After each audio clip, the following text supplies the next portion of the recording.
Hello, good morning. Now, today I will discuss a new topic, that is the refrigeration and psychometry. So, first of all, what is refrigeration?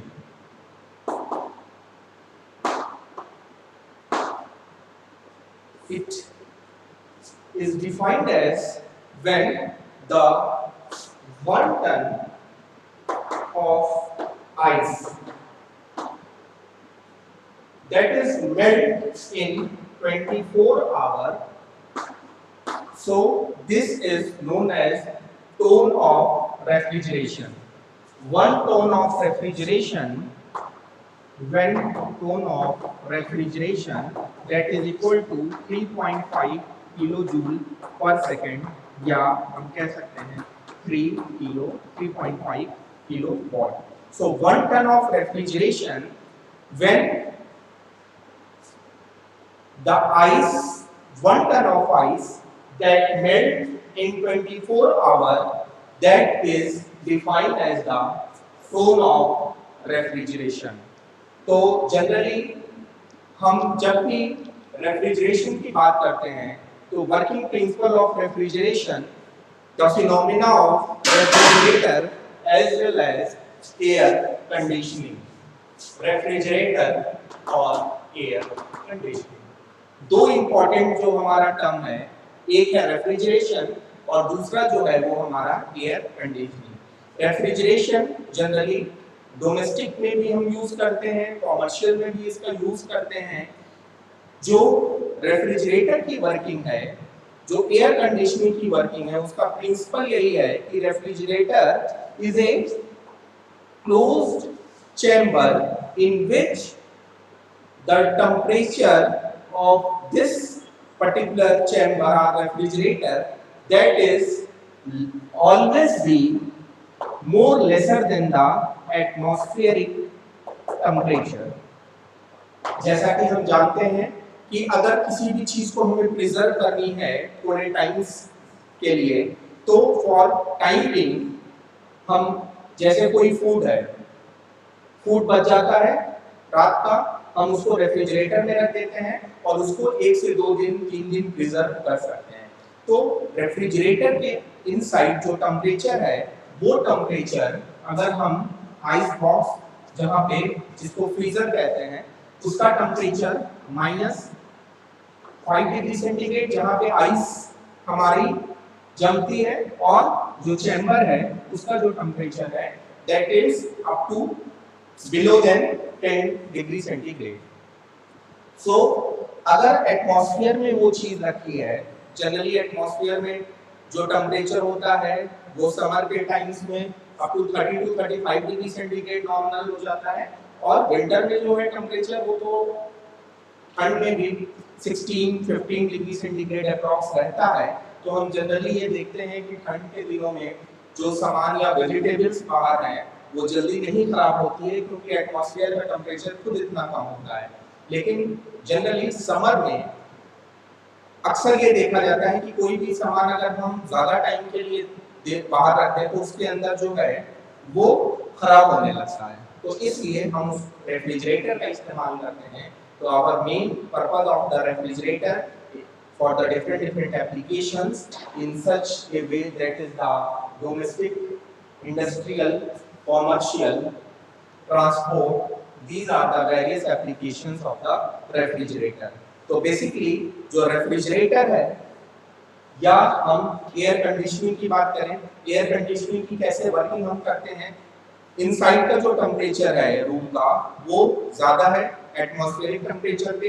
अब हम room को क्या करते हैं, चारों ओर से close कर दिए, उसके अंदर हमने एयर कंडीशनिंग का सेटअप किया। जैसे ही हमने स्टार्ट किया, कंप्रेशर स्टार्ट होने लगा। कंप्रेशर जब चलना शुरू होता है तो एक रेफ्रिजरेंट होता है, रेफ्रिजरेंट जो कि गैस होती है, वो gas inside the room into the form of vapour, जब भी चाहे पेट्रोल हो चाहे आपका रेफ्रिजरेंट हो, चैम्बर के इनसाइड जब भी आता है तो वो एज ए वेपर के फॉर्म में इनसाइड आता है, और इनसाइड का जो टेम्परेचर है वो गर्म हवा है, उसको एक्सट्रैक्ट करके hot air that goes outside, तो here the temperature variation in such a way, temperature inside and दूसरा जो है that is the temperature outside.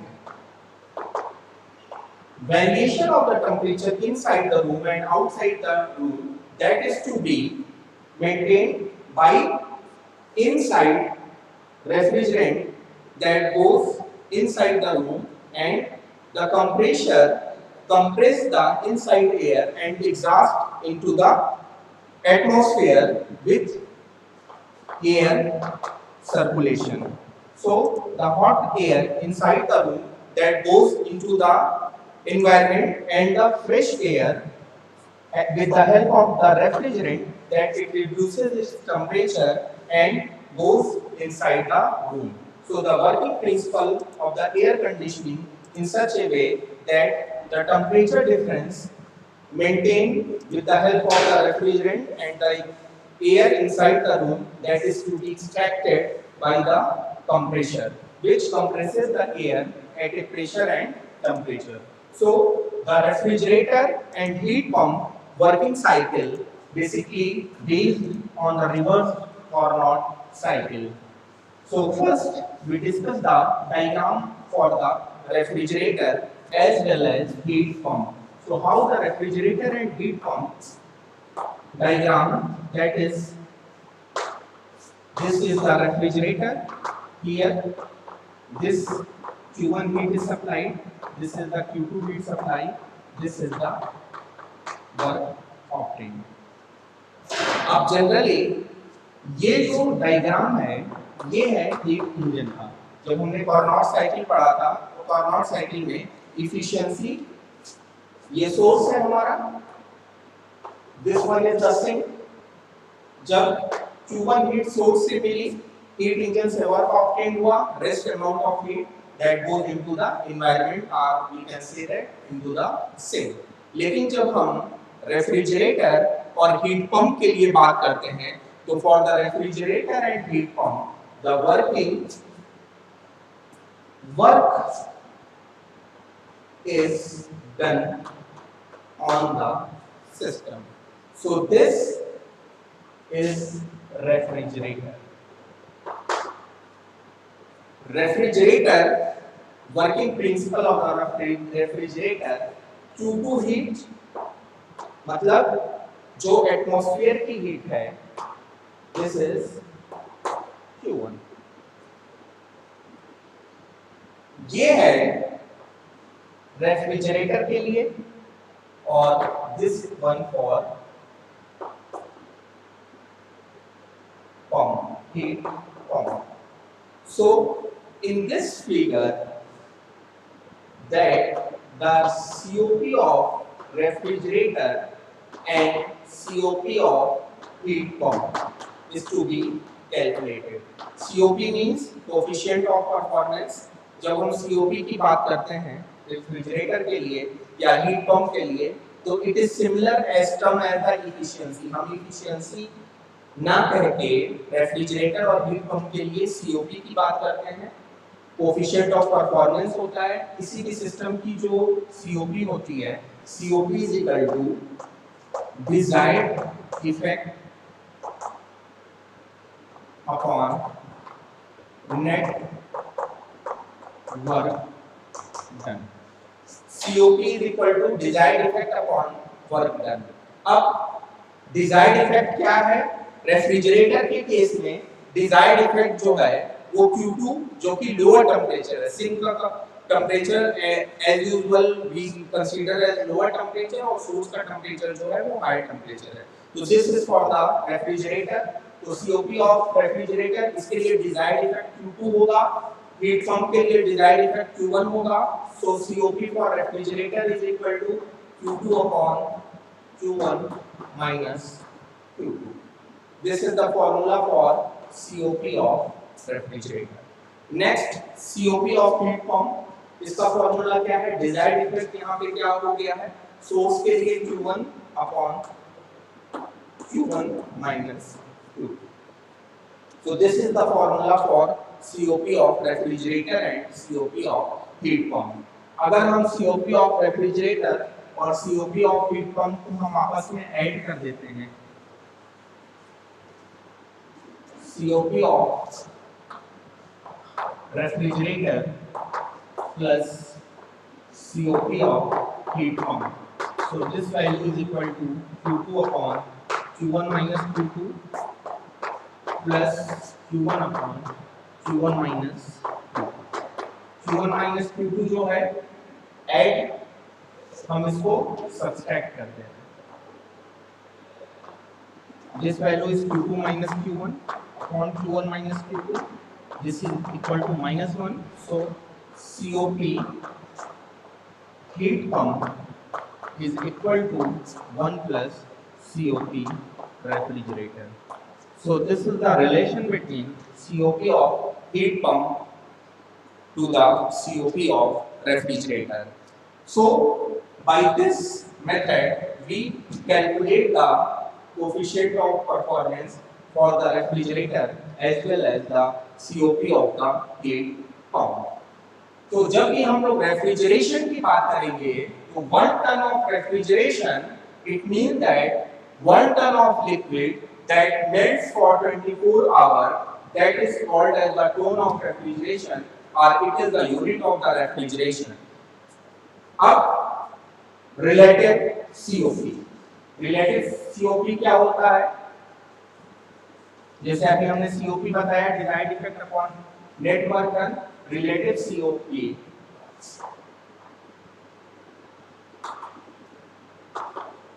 actual COP upon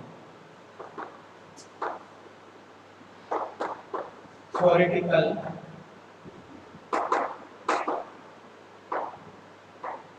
COP.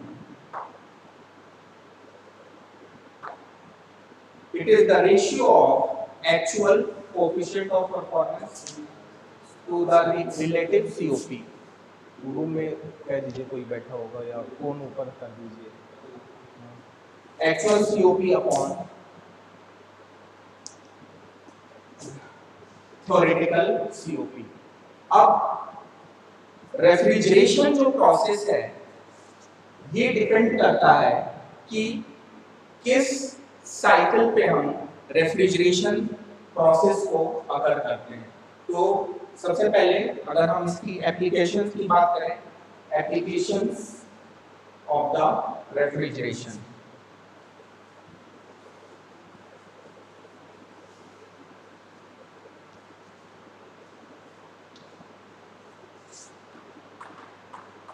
application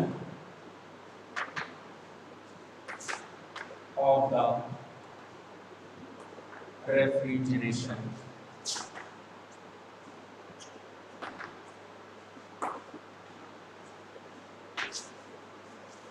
सबसे पहले domestic refrigeration, second commercial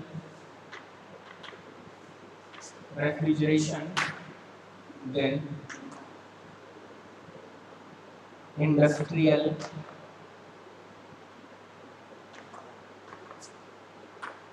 refrigeration, fourth transport air conditioning. The various places in which the different refrigeration phenomena is to be required into the various. We know that the temperature cooling must be required for certain temperatures. First is the domestic. जैसा कि हम जानते हैं कि India में कोई भी चीज एक टाइम पीरियड के लिए ज्यादा मैन्युफैक्चर होती है और कुछ ड्यूरेशन में वो कम टाइम के लिए या बहुत कम क्वांटिटी में अवेलेबल होती है। तो उस चीज को हम लोग क्या करते हैं, प्रिजर्व करते हैं। जैसे कि हम आलू की अगर हम बात करें तो एक कोल्ड स्टोरेज होता है। कोल्ड स्टोरेज का क्या काम है कि सर्टेन टाइम के लिए 6 मंथ तक के लिए हम उस चीज को स्टोर कर सकते हैं। सेकेंडरी, अगर हम बात करते हैं commercial refrigeration as well as the domestic refrigeration, क्योंकि जनरली आजकल हम लोग हर घर में देखते हैं कि रेफ्रिजरेटर जरूर हर घर में अवेलेबल होता है। अभी 15-20 मिनट और। रेफ्रिजरेटर हर घर में अवेलेबल है, क्योंकि कुछ चीजें हैं, वेजिटेबल्स हैं या कोई फूड है वो बच गया, उसको हम लोग स्टोर कर देते हैं जिससे कि नेक्स्ट डे में काम आ जाए। तो it plays a very important role in our daily life. In the commercial refrigeration, generally we use a ice plant, cold storage plant for the different industries in which a human temperature that is to be required, medicine temperature that is up to 25 degrees centigrade or below than 25 degrees centigrade, the temperature is required for the medicine or injections. So the various applications of the refrigeration in these field, transport air conditioning, जो हमारे raw materials होते हैं, raw food products होते हैं, जैसे meet वगैरह हो गया, हम एक जगह से दूसरे जगह पे ट्रांसफर कर रहे हैं, या हमारी फिश हो गई, जो चीज जल्दी खराब होती है उसको हम क्या करते हैं, आइस से चारों ओर से कवर कर देते हैं, जिससे कि उसकी जो क्वालिटी है वो खराब ना हो और एक ज्यादा टाइम तक ड्यूरेबल है। तो the application of the refrigeration in each areas where we maintain the temperature and preserving temperature. So these are the applications of the refrigeration. Now next.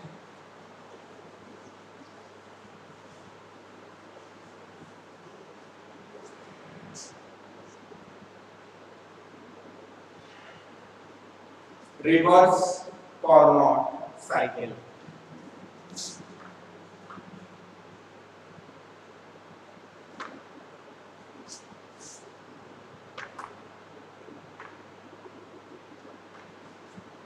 हमने पढ़ा था Carnot cycle, efficiency of the heat engine that is calculated. Efficiency is equal to 1 minus T2 by T1. उसका जो हमने diagram बनाया था, उसका reverse Carnot cycle के लिए first we draw the diagram. This is PS. This is PV.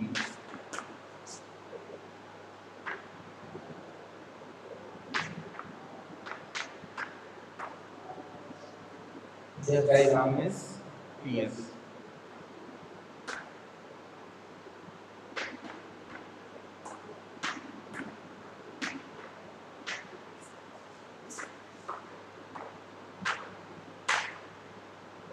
The reverse Carnot diagram in which two isothermal expansion and compression process and two adiabatic expansion and compression process. This one is adiabatic expansion, adiabatic compression, then isothermal expansion and isothermal compression. Isothermal expansion and this one is isothermal compression. Process 1 से 2, that is 1 to 4, isothermal expansion process 4 to 3, adiabatic compression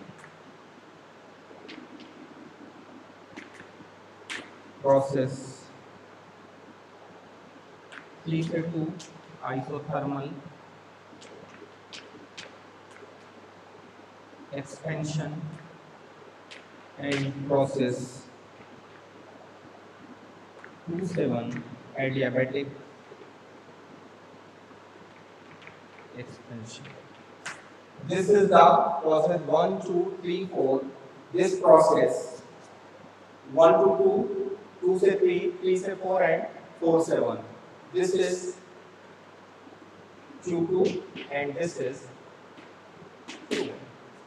अब heat extracted in this cycle, heat extracted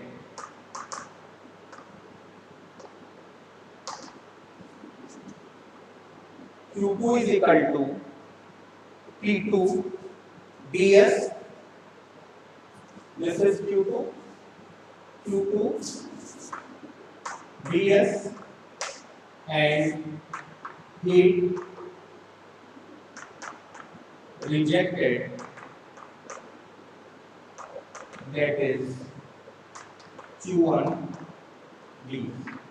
This is the formula of heat extracted and heat rejected. COP of heat pump is equal to Q1 upon Q1 minus Q2. That Q1 is, this is Q2 is equal to T2 ds and Q1 is equal to T1 ds, क्योंकि हम जानते हैं ds is equal to dq by T. अब यहाँ पे हम value put करें, Q1 की value T1 ds, again Q1 minus Q2, then T1 ds minus T2 ds. This is equal to T1 upon T1 minus T2. अब COP of refrigerator Q2 upon Q1 minus Q2. Q2 की value क्या आई है? In this T2 ds, T1 ds minus T2 ds is equal to T2 by T1 minus T2. So this is the method to calculate the COP of refrigerator as well as COP of heat pump. So the reverse Carnot cycle, refrigerator and heat pump are based basically on this cycle. This is the PV diagram of the reverse Carnot cycle. This is the PS diagram of the reverse Carnot cycle. In this cycle, the two process isothermal expansion and isothermal compression, and the two process is adiabatic expansion and adiabatic compression. So the process in which one process is heat rejected and one process is heat abstracted. So these are the method by which we calculate the COP of refrigerator as well as the COP of heat pump. So these are the main formula to calculate the refrigeration effect. So now come to the numerical in which we calculate the COP of refrigerator as well as the COP of heat pump. Okay.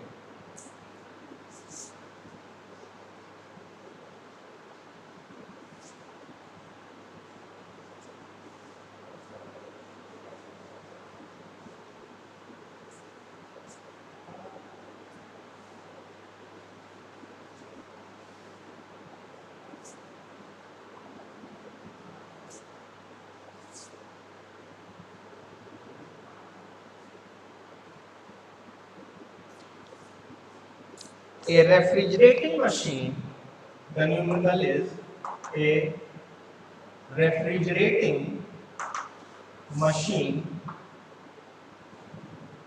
of 1 ton rating works on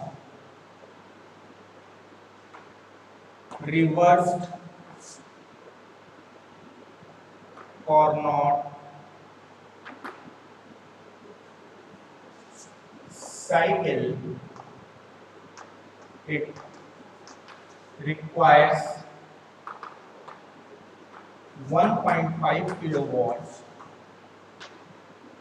to machine low evaporator temperature of 250 K, calculate COP of the machine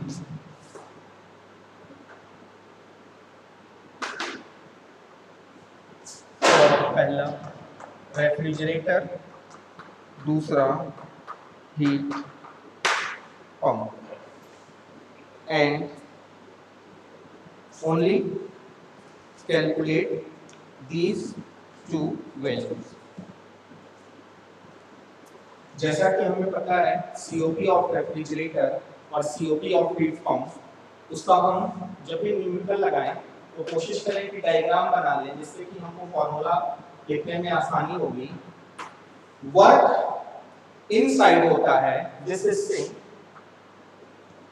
this one is source, this is Q2, this is Q1, this is for refrigerator and this is for pump.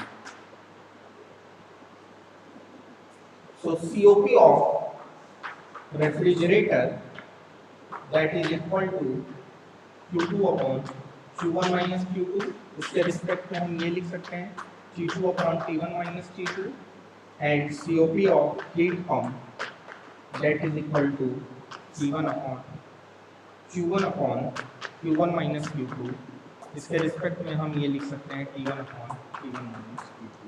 These are the formulas for calculating the COP of refrigerator as well as COP of heat pump. अब numerical हम पढ़ेंगे। Numerical में क्या लिखा हुआ है? A refrigerating machine of 1 ton rating. 1 ton rating is mean that इसकी rating क्या है 1 ton.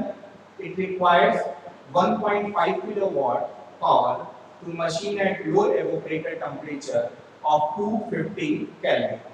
तो evaporator का टेम्परेचर जो लो है, इसका मतलब जो टेम्परेचर यहाँ पे आपका T2 की वैल्यू दिया है जो कि सिंक का था, इट इज 250 केल्विन, और जो वर्क है it requires machine W, that is 1.5 kilo watt. अब हमें निकालना है COP of refrigerator and COP of heat pump. तो इस फिगर से अगर हम कैलकुलेट करें COP रेफ्रिजरेटर के लिए और COP हीट पंप के लिए, तो COP की वैल्यू जो होगी वो रेफ्रिजरेटर के लिए desired effect upon net work input. तो डिजायर्ड इफेक्ट जो है COP ऑफ रेफ्रिजरेटर, इस फॉर्मूले से डिजायर्ड इफेक्ट क्या है 1 टन मतलब 3.5 किलोवाट, और वर्क टन कितना है 1.5 किलोवाट। इसको हम सॉल्व कर लें तो COP ऑफ रेफ्रिजरेटर कैलकुलेट हो जाएगा, क्योंकि 1 ton of refrigeration that is equal to 3.5 kilowatt. सो 3.5 अपॉन 1.5 2.33। जैसे ही हम COP ऑफ रेफ्रिजरेटर रखेंगे COP ऑफ हीट पंप की वैल्यू आ जाएगी। देन COP हमें टेम्परेचर भी निकालना है which is heat is rejected, मतलब T1 का टेम्परेचर। तो इसको हम सॉल्व करेंगे 3.33 आ जाएगा। फॉर्मूला क्या है COP of refrigerator that is equal to, दो हमने रिलेशन अभी आपस में बनाया था, COP of heat pump is equal to COP of heat pump is equal to 1 plus COP of refrigerator. तो 1 प्लस COP ऑफ रेफ्रिजरेटर क्या है 3.33, दैट इज इक्वल टू 4.33। अब जैसे ही हमको COP ऑफ हीट पंप की वैल्यू पता चल गई 4.33, 33, you put here COP of heat pump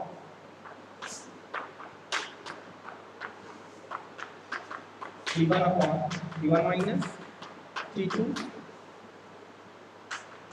4.33 upon is equal to T1 निकालना है, T1 माइनस T2 की वैल्यू 250 दिया है, इसको हम सॉल्व करेंगे तो T1 की वैल्यू आ जाएगा। तो सबसे पहले हमें ये जानना है 1 टन ऑफ रेफ्रिजरेशन क्या होता है, that is equal to 3.5 kilowatt, और COP ऑफ हीट पंप का जो फॉर्मूला है that is equal to 1 plus COP of refrigerator. तो इस तरीके से हम न्यूमेरिकल्स को सॉल्व कर सकते हैं, coefficient of performance for refrigeration and COP of coefficient of performance for heat pump. So in this video we discuss about that, what is the refrigeration process, how the air conditioning and refrigerator will work. Basically you know the principle of the air conditioning. Refrigerant is used, we discuss in next video that the desirable properties of the refrigerant, how many types of the refrigerant and the nomenclature of the refrigerants, and the working of the air conditioning as well as the refrigerator. जब भी हम इसके efficiency की बात करते हैं या जब भी हम लोग मार्केट में जाते हैं एसी को परचेज करने के लिए, तो जनरली ये चीज़ हमें पूछा जाता है कि कितने टन की आपकी रेफ्रिजरेटर की रिक्वायरमेंट है। तो रिक्वायरमेंट ऑफ द रेफ्रिजरेटर या requirement of the air conditioning, it is depend upon the cooling phenomena required. अगर हमें ज़्यादा रूम में कूलिंग की रिक्वायरमेंट होती है तो हम ज़्यादा टन की एसी की ज़रूरत है। अगर हम लोग जनरली रूम साइज की बात करें जो घर में यूज़ करते हैं तो वो 1.5 टन से 2 टन तक के लिए सफिशिएंट है कूलिंग। लेकिन जब हम हॉल की बात करते हैं या अब तो जनरली हम मॉल्स में देखते हैं या बड़े बड़े प्लांट्स में हम देखते हैं, वो सेंट्रली एयर कंडीशनिंग करते हैं, डक्ट की डिज़ाइन करते हैं, या मॉल्स होते हैं वहाँ हम सेंट्रली एयर कंडीशनिंग करते हैं, वहाँ डक्ट की डिज़ाइन करके हम उस तरीके से रेफ्रिजरेटर और एयर कंडीशनिंग की डिज़ाइन और क्या रिक्वायरमेंट है उस चीज़ को हम डिस्कस करते हैं। ओके, तो आज हम इतना ही डिस्कस करते हैं। नेक्स्ट वीडियो में हम जो नेक्स्ट टॉपिक है desirable properties of the refrigerant, then we will discuss. Okay, हम